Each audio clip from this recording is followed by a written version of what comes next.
billionaire camp where you show up and you have like a luxury RV and chefs in another RV that make your dinner and your every meal, and like billionaire camps, like Elon Musk camps at a billionaire's camp. Like, I won't say anything else about Elon Musk, but he does go to these things, and I know people have seen him in pretty weird places at Burning Man.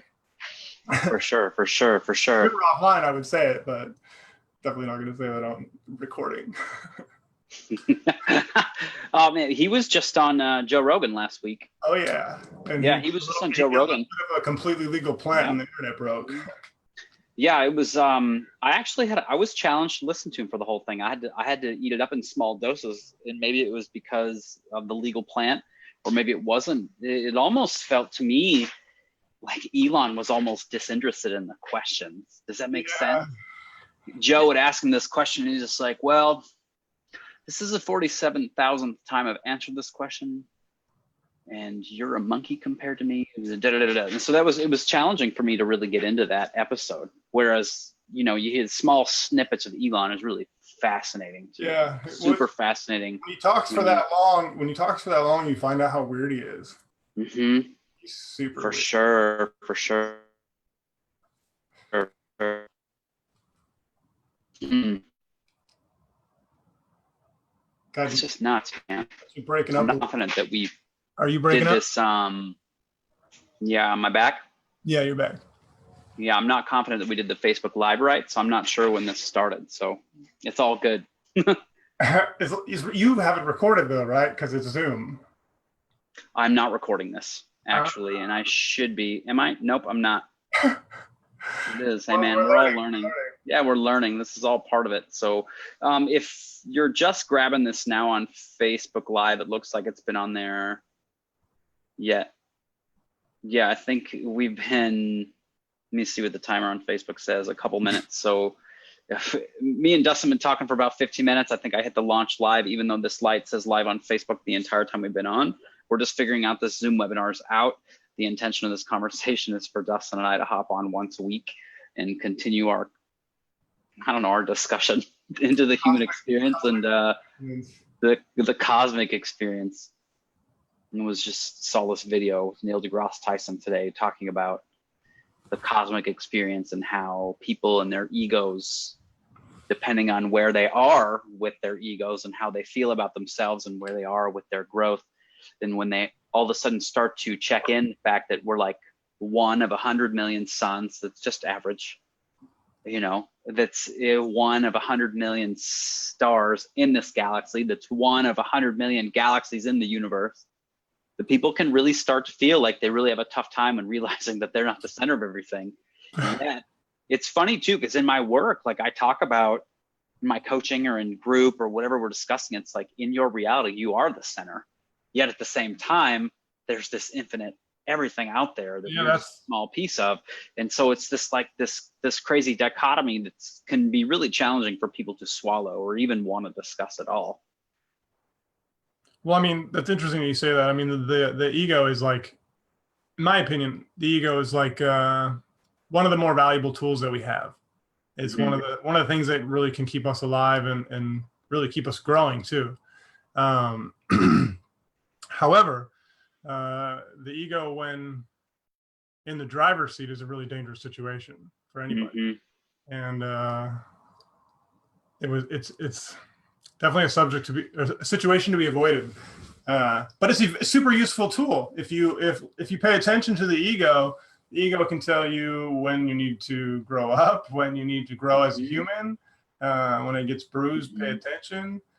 But otherwise, it's like, if you listen to your ego all the time, it's like you're going to be in chronic anxiety, I feel like, because this ego is this protection mechanism to wonder what the world is going to fuck me with. Like, how am I going to get injured in this situation? The ego is a life device.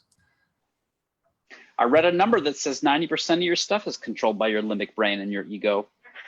As much as we like to think, as much as us thinkers like to think otherwise, it's a really interesting number to see how much is really connected to that limbic system and limbic brain and the stuff that causes our emotions and the things that causes our, feeding, fornicating, and fight or flight.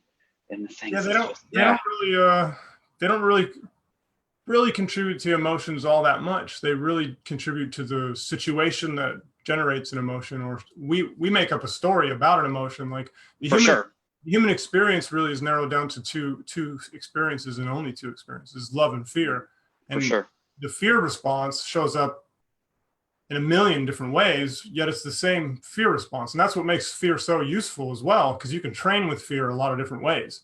And if you train with fear in one way, you train with fear in all ways.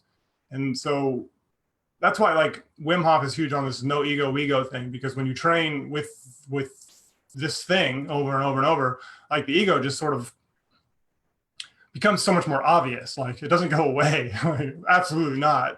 It's still very sensitive and pain in the ass for sure, but it's so much more obvious, like, from an internal perspective, and becomes very useful. I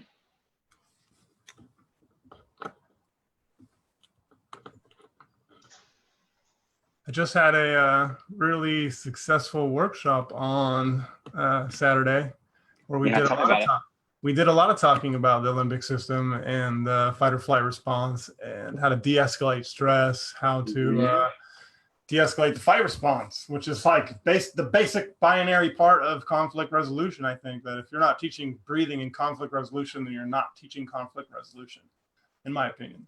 So you hear these classes. I don't know. I've never taken one, but I hope they teach breathing. I definitely do the breathing whenever. That's one of the first things I do when I find myself in my shit. Take like 5 or 6 deep breaths. Like, I'll put my hand like right here in my chest, so I can really, really be with that sensation. And then I learned this from listening to Aubrey Marcus. He talks about just kind of checking in your peripheral, just like once that breathing's like really going, just to kind of look around and just notice what's around you. And that can really help bring you back into where you are, to where you're at, like in the moment. And then that can really help clear the thoughts out, because you're like, oh, I'm looking at a pink water bottle, or I'm looking at a mouse or whatever, just right back to where you're at. And then from there, you can re-choose into what to put into your brain or what into your heart or whatever's going on. And I've found ever since you called me up that Sunday night and said, breathing, bro, I'm really paying attention to it and doing my study and doing my cold showers whenever it feels to serve me. And then, yeah, it's been fantastical, the amount of things that just, it's like the breathing is just a really cool example. So Dustin called me up. What was, you think it's about 9 months ago? Yeah, probably. Yeah. So around 9 months ago, he's a Wim Hof certified instructor, and he was in the progress of your certification, or was it post, or? I guess I would have been in the middle of it. Yeah, in the middle of it.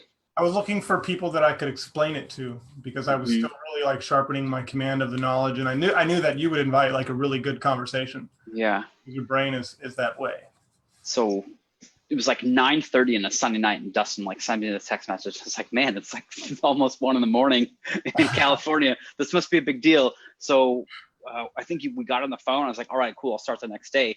And I went through these cycles of breathing like he told me and taught me, and I could feel like my whole body vibrating and humming, and just like this, it was like a little experiment for myself at 5 o'clock the next morning. And then I held my breath for almost 3 minutes, like on the first day. It's amazing. And it was just like, I was just blown away. And it's just these things that we're completely capable of doing. We've always been capable of doing it, and we just didn't know. Yeah, we've just forgotten.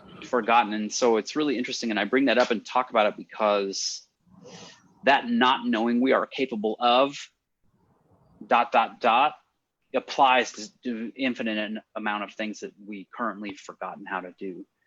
So when people are in their fear or in their things, and it's just like this experimentation, like the world is like a canvas, and you get to paint whatever you want, and you get to see whatever it turns out to be.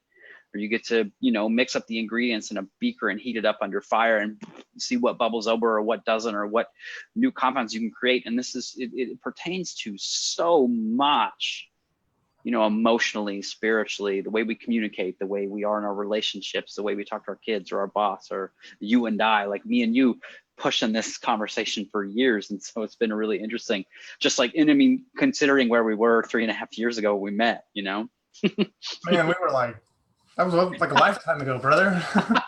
It was several lifetimes ago. I don't when even I know get if I'd tears. recognize that dude walking down the street, man. No, man, it's so funny. So funny. So And I cool. think just the most part, just like interesting as to what a conversation can start, an idea can spark when you just put like a handful of action, like 15 minutes. Like take 15 minutes and look into this subject and just see what happens, and then just checking what pops up, and then follow that a little ways. And it's just, yeah, it's fun looking back and checking this stuff out. So Yeah, man. It's I think it's nice. It's nice to like that's why I get tattoos, man, because like I'm constantly growing by different things, and as I travel to different places, I get new tattoos because I learn new lessons, which goes back to Burning Man. We haven't finished with like the meaty, bloody part. go for it, dude. Go for it. So I'm going to explain how my camp functions because it's part of my story. So upon coming back from Burning Man, I was feeling pretty bad. I was like super drained. Like a lot of really self-deprecating thoughts, really wondering about my own self, like really hardcore, doubting a lot of things, just really into this like shadow thinking, right? And this went on for like, I don't know, a week and a half. I went to my girlfriend's family wedding. Her cousin got married, and I was like a zombie, and it was like pretty obvious that I was like somewhere else, right? So I was totally burnt out, and I realized that through the story that I'm about to tell you, some interesting things kind of went down. So let's rewind to 3 days before I left for Burning Man. I was working super late at night to finish this ice shower installation that I was bringing to Burning Man. So we had this long story short, we had a big ice chest full of ice, a pump inside of it, pumps to a shower head that fed 4 shower heads. So 4 people could take a shower on the playa at 7 a.m. in the morning, naked, which was amazing. Amazing to watch people get that uncomfortable. And so I started this. I arrive at Camp Contact after 3 days of building this thing and also working and also planning for Burning Man and doing my last minute shit. I get to Camp Contact on a Wednesday night in the middle of the night. I wake up Thursday morning and I work all day Thursday building camp because that's what you do. I arrive during build week. So it's the week before Burning Man. It's called Build Week. And I was part of Build Week. And before Burning Man is a party camp, before Burning Man is a learning camp, before it is a human university, before it's all those things, it's a personal growth camp. And the people that are out there building are out there volunteering their time. They're out there volunteering their energy, their sweat. They're out there volunteering their personalities with people that they may not know how to work with. You got people who don't work in leadership, stepping into leadership roles. You've got amazing amounts of communication and work on communication. Like it's beautiful, man. It's amazing what the kind of stuff that's just happening automatically without intention, without any sort of framework, just top down architecture of just humans being with humans, man. It is amazing. So that was cool. But that's also an opportunity for people like me to be like checking in with some shit, right? So yeah. I started there checking in with some shit. Started carrying some bricks on my back, right, throughout the week. And then Burning Man week happens. Everyone gets there. Some weird shit goes down.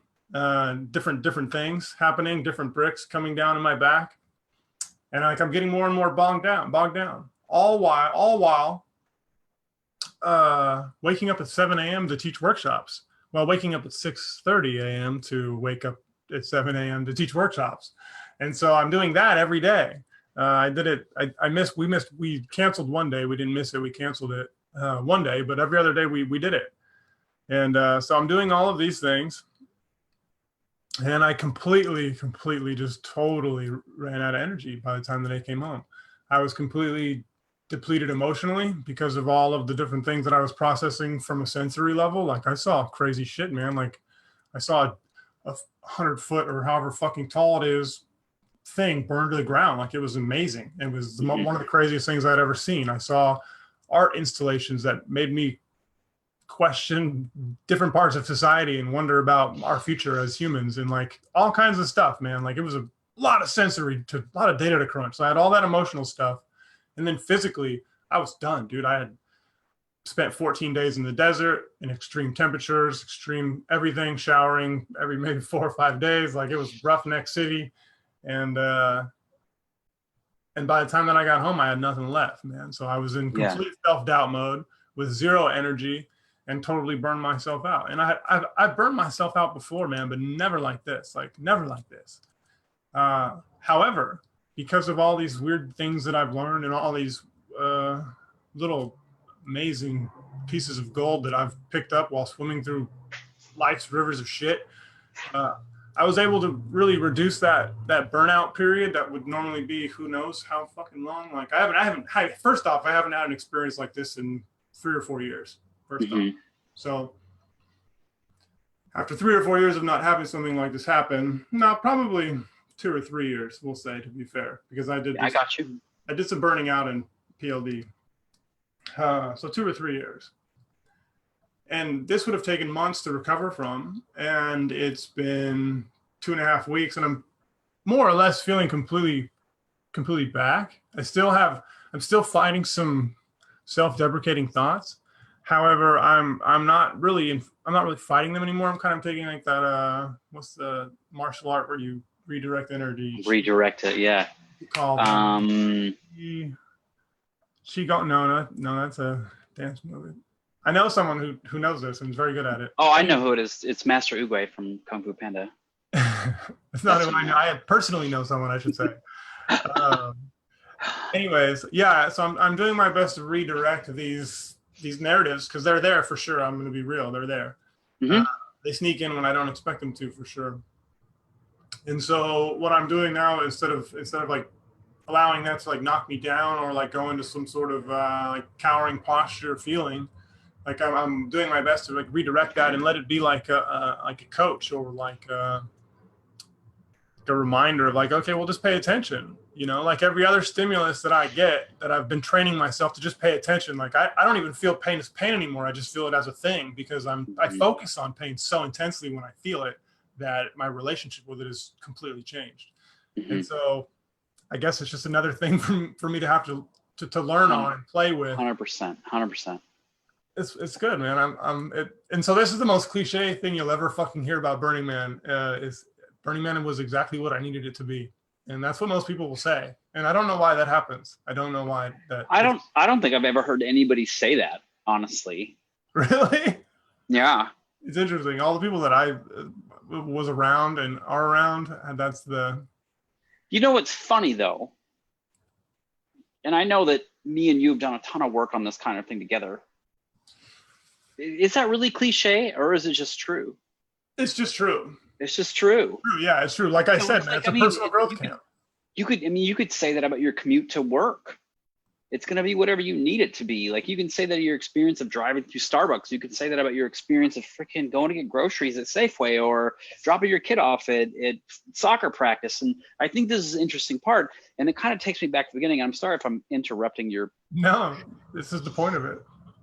Is that, like, I feel like, and this is part of my experiment now. For the first time in about 3 years, I don't have a coach. I'm not signed up to go do any retreats. I'm completely on my own, you know, if whatever that even means. Sure. And as part of it too, it's like, and I think I finished with my coach in July, like last month, middle of last month. And like the next day I found myself like on the internet, like, who's going to guide me next? And it's just, it doesn't need to be. And so it's like, stop. And so I shut it off. It's like, you're going to do this next year by yourself. You're doing this by yourself. You're going to figure it out. Fuck yeah. Yet, although you and I know that we're not alone, like, you're here, my peers, I have tons of people around. You have many mentors, man. You just don't need to pay them. Right, for sure. But I think the thing is interesting is that there's so many people that go to Burning Man, and I'm using myself as an example, will go to these things to find out whatever it needs to be that they need to find out. But you can find that out anywhere. You can literally contextualize these events into anything, like me and you in this conversation. Like the fact that it took me and you 12 minutes to get on Facebook Live, like that needed to happen. And it's like, and I'm thinking to myself, why did it happen? Yeah, it's because it did happen. And it's like, why did me and Dustin just jump on yesterday and freaking test it out? But then I was like, Who cares? We're 12 minutes late. Like, it doesn't matter anything. We're so worried about time and all these other things.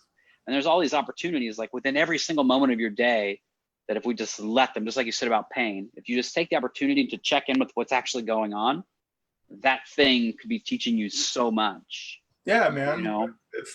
And like that's like the first step to like the Zen state of mind, is understand that all your suffering you can learn from, and then you realize that your suffering is just as good as everything else that's wonderful. And then the second step is learning that none of it means anything, and to stop judging all of it, and then be the silent observer in this suffering and this awesomeness that is life. And then that's it, man. Like we're on our way, because I'm not there yet.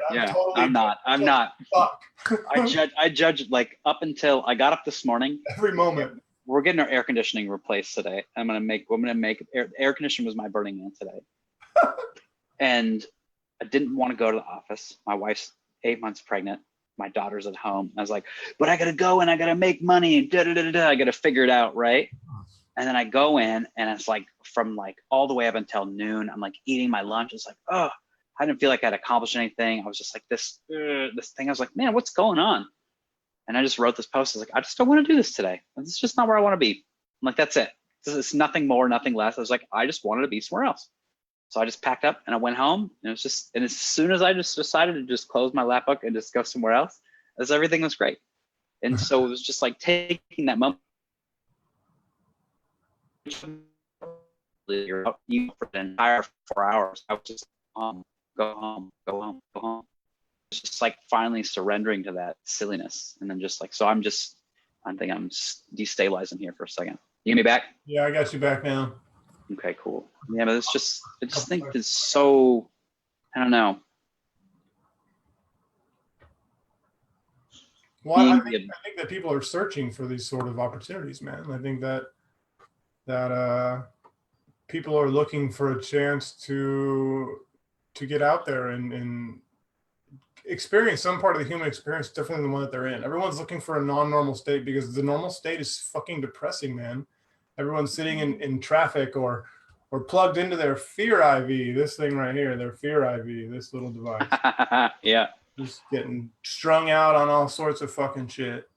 And that's very unreal human condition. We're not built for this. We're built to be out there struggling a little bit and winning. Burning. And that's kind of why I'm getting in the business that I'm getting in, man, because there's only more humans happening, and there's only more of this very fake world that we're living in happening. So it's like my business model is just set to take off. Yeah, for people, man. People feel human. It's cool. Yeah, I dig it. That's my favorite thing. Human, the condition, whatever it is, and the constant search for it. It's just nothing more fascinating to me. Yeah, man. And I think that some of the most interesting things about comfort and discomfort is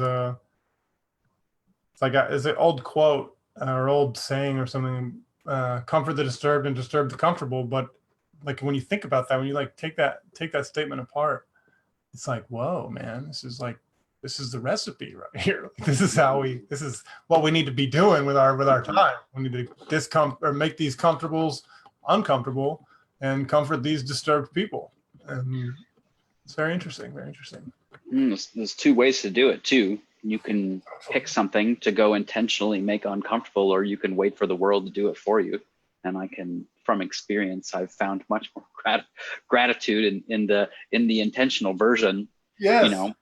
Well, this goes into something that I really, really, really believe and really, really like preach almost. I would say to people that there's two ways to learn. You can learn on purpose or you can learn on accident. And when you learn on accident, I mean, we've done that a lot of times. You know what it's like. When you learn on purpose, it's fun, man. Like, it's fun, yeah. Let's see what happens. Yeah, sometimes you make money, sometimes you lose money, sometimes you get wet. Like it's usually fun. Well, and you get to say that I did that on purpose, and you get to say totally. I chose to do that. You own it. Yeah, like I chose to do this. Like I put my money on the table. And, oh, it's gone. Okay, but I chose that. Like, I chose to take that chance instead of just like attempting to squeeze it and hoard it to you as it pops out and trickles out and leaks all over the place. Yep. you know, and it feels like you're out of control, but it's really not, because you're still doing it to yourself. Yep. And so it's like just the different side of the coin. So it's really good. So I like to experience shit, man. yeah, man. Me too. How many minutes in are we on this beautiful? Oh shoot, dude, we're about on 50. Really? Yeah, we've been rolling for a second. That's gangster. Yeah. Cool, bro. You want to call this a day, and we'll meet you up at the same time next week? Yeah, I'm good, man. I appreciate this. I love you, and I look forward you too, to brother. next round. Yeah, man. I'll shoot you a message sometime in the next couple of days to kind of, let's not do that. Let's just see what happens next week when we show up. Let's just end it here. Yeah, and we'll end it here, and we'll pick it up next week. I'll miss you until I see your face again. Let's just put it that way. Mahalo, brother. I'll talk to you later. Love you so much. Talk to you later. Love you too. Later. Bye.